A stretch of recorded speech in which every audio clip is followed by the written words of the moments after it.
Lari gawang adalah salah satu jenis olahraga lari yang terdapat dalam cabang olahraga atletik, merupakan jenis lari cepat untuk menempuh jarak tertentu dengan melompati gawang sebagai rintangannya.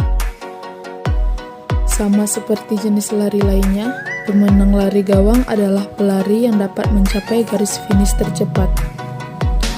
Ada beberapa jenis lari gawang, yaitu lari gawang 110 meter putra dengan ketinggian gawang 1,067 meter, 400 meter putra dengan ketinggian gawang 0,914 meter.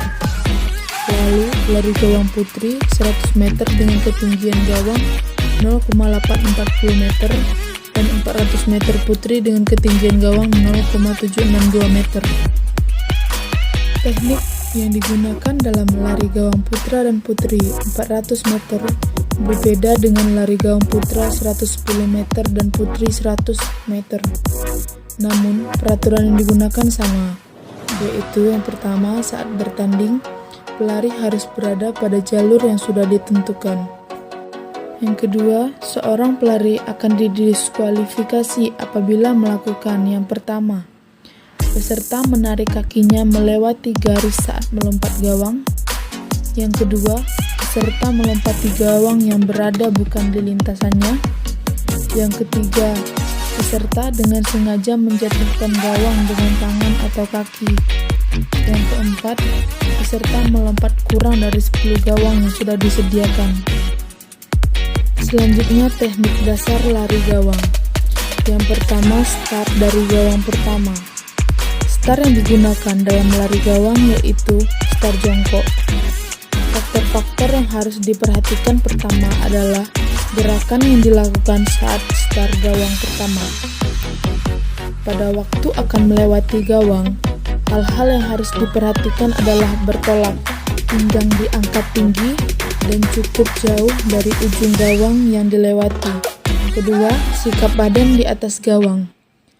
Saat melayang di atas gawang, gerak tubuh harus diusahakan serendah mungkin dengan badan sedikit dicondongkan ke depan dan lutut sedikit dibengkokkan. Kaki yang digunakan untuk bertolak ditarik ke depan dengan jalan memutar ke samping, dan kaki ini harus diangkat tinggi dengan tujuan untuk memberi kebebasan menjangkau ke depan, membuat langkah yang panjang. Setelah kaki depan melewati gawang, segera turunkan ke tanah dalam keadaan lurus. Lengan harus membantu keseimbangan di atas gawang, sehingga dapat membantu posisi gerak dorong ke depan. Yang ketiga, sikap badan dan gerak kaki saat mendarat. Pada saat mendarat, usahakan agar badan tetap lurus. Kaki belakang dalam keadaan ditekuk. Tetapkan terangkat tinggi supaya bisa bergerak bebas menjangkau ke depan dengan usaha membuat langkah yang panjang. Badan dicondongkan ke depan untuk membantu membawa berat badan, sehingga kaki yang di atas mudah bergerak pada langkah ke depan. Yang keempat, langkah di antara gawang. Jumlah langkah di antara gawang berbeda-beda, tergantung pada jarak perlombaan. Namun, pada umumnya, para pelari gawang berusaha untuk dapat membuat langkah mulai dari start ke gawang pertama antara 7 sampai 9 langkah untuk lari gawang 100 meter dan 110 meter, serta 3 langkah untuk mencapai gawang selanjutnya. Yang kelima, dari gawang terakhir sampai finish.